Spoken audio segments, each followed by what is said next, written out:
Bonjour à tous et bienvenue dans votre JT breton. Au sommaire de l'actualité régionale aujourd'hui, l'abattoir GAD a fermé il y a 3 ans à Lampol-Guimillot.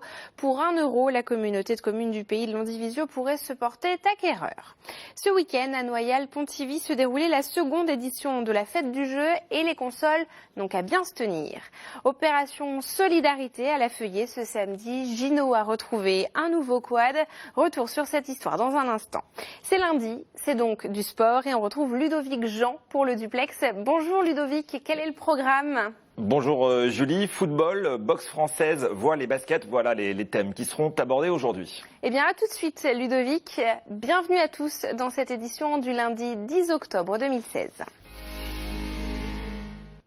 Qui deviendra actionnaire majoritaire de STX France? En tout cas, pas l'État français qui a rejeté cette idée ce lundi, mais il entend peser sur le choix du repreneur.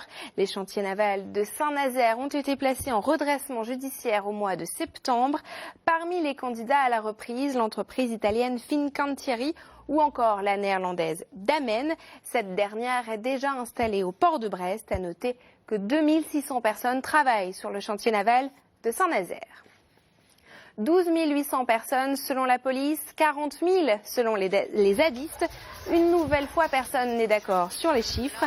La mobilisation contre le projet d'aéroport à Notre-Dame-des-Landes a en tout cas mobilisé ce samedi. Aucun incident entre forces de l'ordre et zadistes. Une voiture de la rédaction de France 3 à Pays de la Loire a été vandalisée. L'évacuation de la zone pourrait se dérouler au mois d'octobre car les travaux peuvent officiellement démarrer. Il y a 3 ans, l'abattoir GAD de Lampol-Guimillot dans le Finistère fermait ses portes. Un peu moins de 800 salariés étaient licenciés.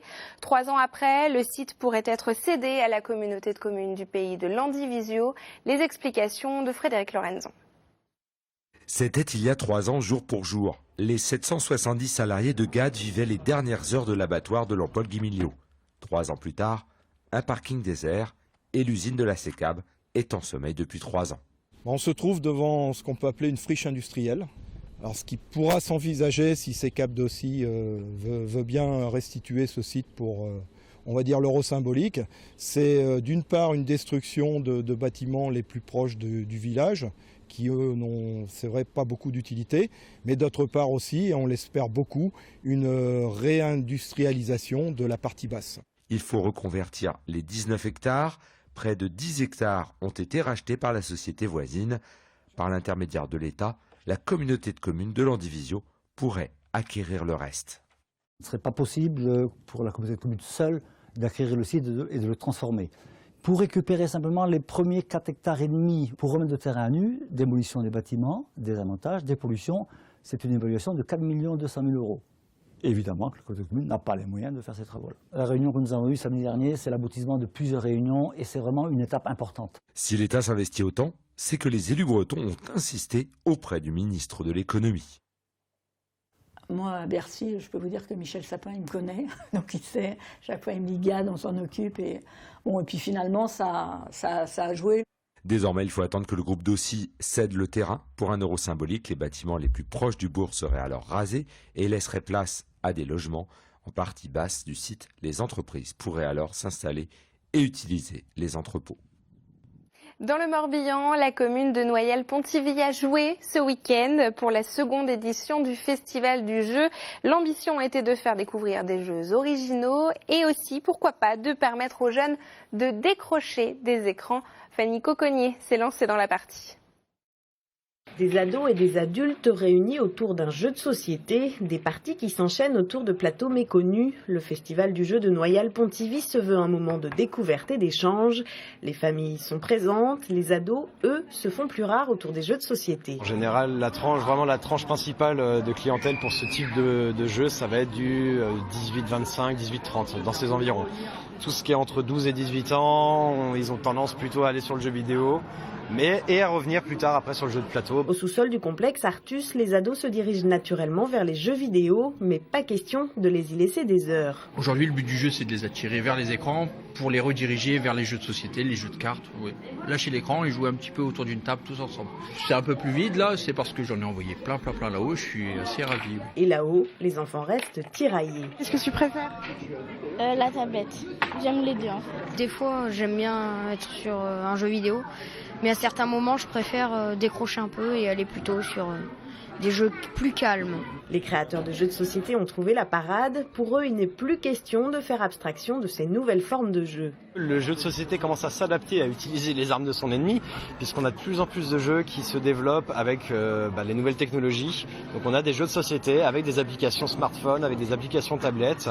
Donc ils se mettent vraiment au goût du jour. Donc oui, ça a encore de très très beaux jours devant. Le festival a rassemblé ce week-end près de 750 joueurs. Déjà, une 3e édition est envisagée pour l'année prochaine.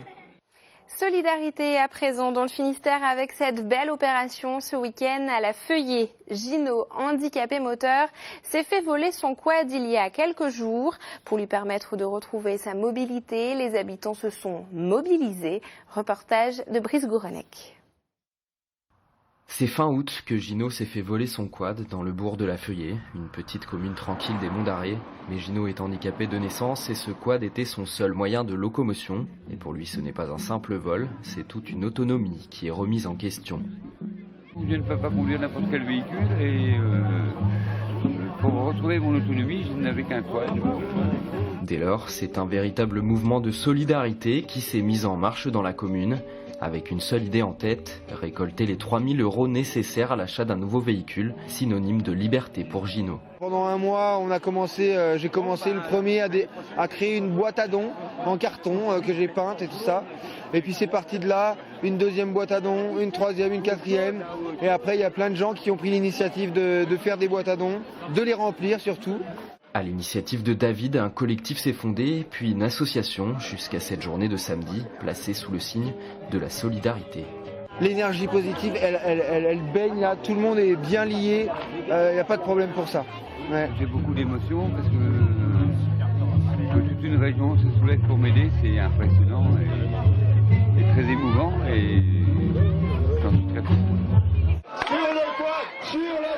Un succès pour cet après-midi de fête à la Feuillée, puisque Gino est reparti avec un quad flambant neuf grâce aux fonds récoltés. Il pourra dès maintenant reprendre la route des Monts d'Arrée.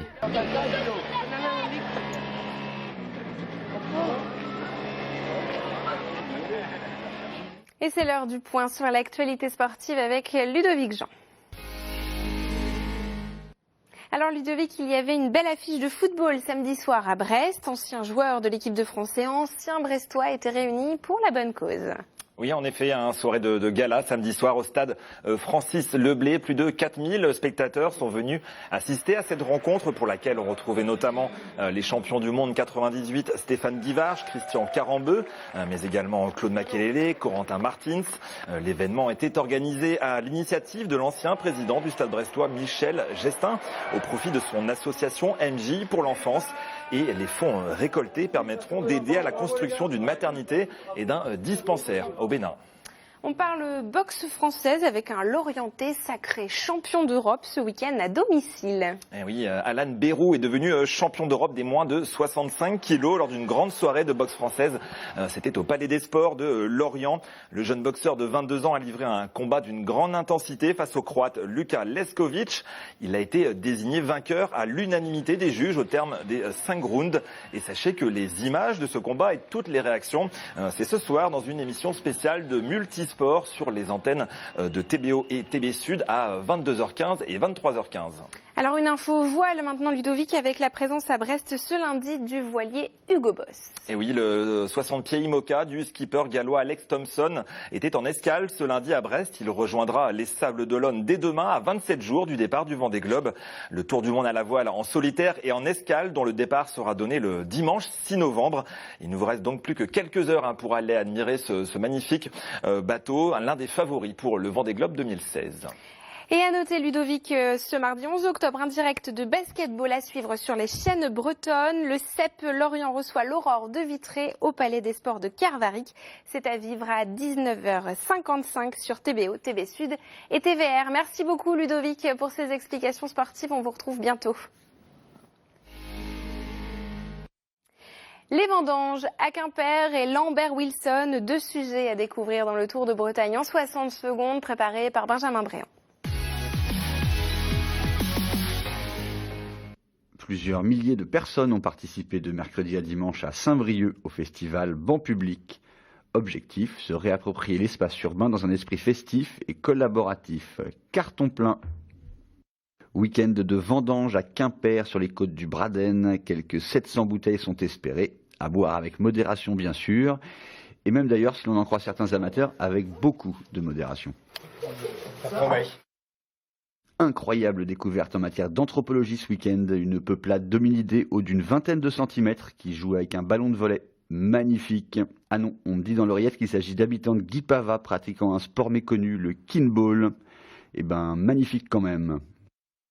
Et pour finir, Lambert Wilson n'était pas à... Je sais pas s'il faut dire Damgan ou Dangan. Bref, c'était ce week-end pour l'avant-première de l'Odyssée, la biographie dans laquelle il interprète le commandant Cousteau. Classe quand même, il s'en est excusé. Ne manque plus qu'un petit cours de prononciation bretonne et il pourra aussi bientôt interpréter le Père Jaouen. Ciao. C'est la fin de cette édition. Merci à tous de nous avoir suivis. On se retrouve demain.